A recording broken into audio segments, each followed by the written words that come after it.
free to stand on existing protocol. It's quite the World PR Day is really quite inspiring, and it gives us a challenge to sit up as PR professionals, as scholars, to initiate directions that could help build a much more inclusive society from our professional point of view. The PR has a very long time. I mean, the government, we all know, sits on, a much more divided areas of interest, and must be harnessed and, be aggregated towards one common goal. The electorate, the policy maker. Because if I stand on top, the protocol may break. So that is it. Having said that, Nigeria is a highly polarized state with different ethnic social groups. For governance to succeed, public relations must be deliberate to ensure that these polarized groups are brought together to ensure harmonious government-citizen relationship. If this is not done, government policies will continue to fail. Navigating through these different polarized groups is the essence of bridge building that public relations must ensure. Now, building bridges, navigating polarized, nation. Which nation are we talking about here? Is it a developed nation? I haven't found out if this theme is the global theme or it is carved for developing countries like Nigeria. The theme must be addressed separately to handle development issues in Nigeria. The United States, the West, will not be talking about building bridges and will be talking about what PRO can do to ensure good governance. Our good governance is complex vis-a-vis the people therein. So the topic is apt, the theme is apt for this kind of society we live. We must find a way to build bridges to navigate this polarized society that we find ourselves. And PRO must be deliberate. I think we'll open this up when more questions come. Thank you. We must navigate it.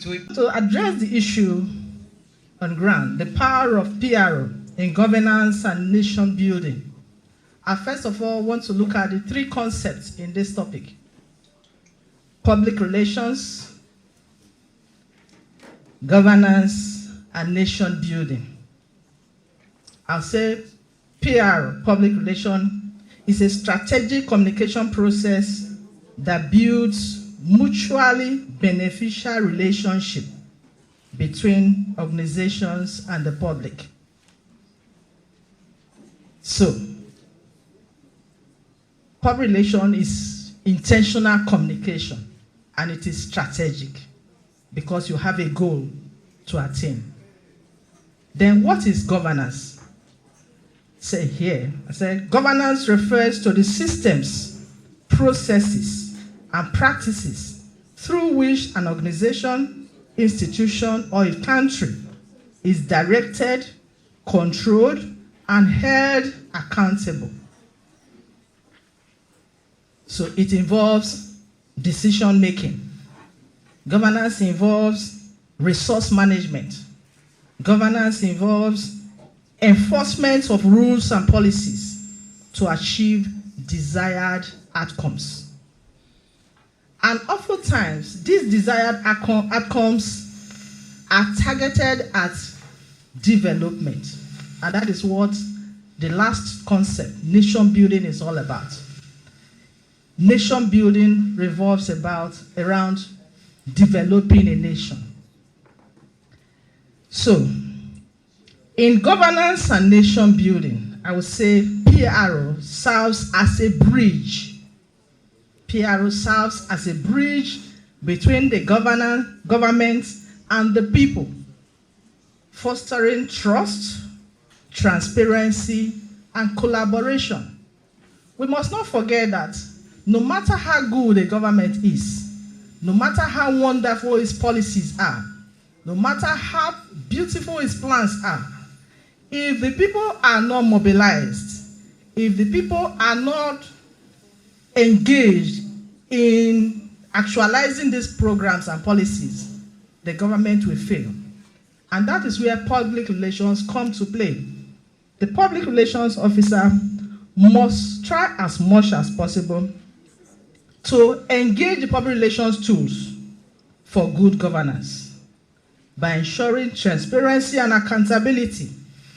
Public relations enables government to communicate policies, plans, and progress to the public, promoting the public relation officer, public relation practitioners, they do a great deal, a great justice in building bridges, mending fences, averting issues that will bring disrepute to the various organizations that the practitioner presents.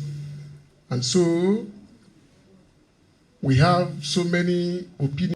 And members of the Nigerian Institute of Public Relations and the corpers and other guests.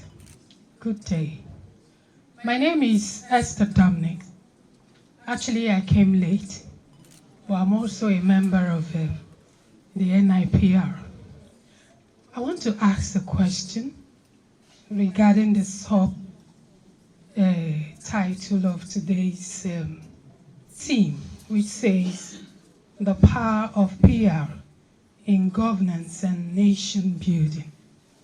Now the question is, recently we were made to understand that every state governor should be a member of this great institution, and we have them as our patrons. The question is, do we have professional PR practitioners at the helm of this government? How do my write-up, how do my contribution in my own little space get to whom it may concern, which is the government we are trying to cooperate with? Is it possible for us, the public relation practitioner, to have like a round table with the governor who is part of us to kind of educate them about the role, what we are sharing today, the role of PR in nation building, so that I guess might enable them during their appointments of some certain positions. And if we have practitioners up there, by the time you talk, I write, you sing, you tell story, it will go through that channel that understands, and that channel communicates to the head of this government we are talking about. So that's my contribution. Thank you. Good afternoon, everybody. My name is Onyechi Udemezwe from PTI as well. I want to, one of our guest speakers said something. You know, sometimes we forget that PR is all about storytelling. If you don't tell the story, people will know what you're talking about.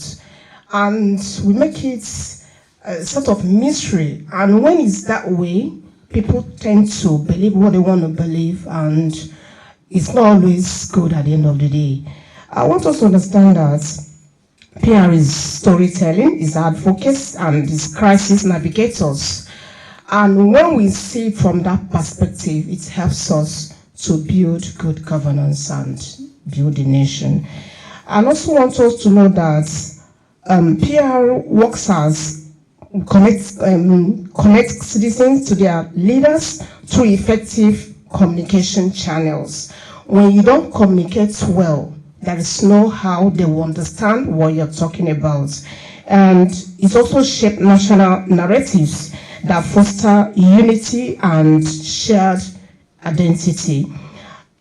And in this navigating polarization through dialogue and trust, we should know that where division thrives, where misinformation, mistrust, and discontent follows, there is no how people will believe whatever you say as a PR.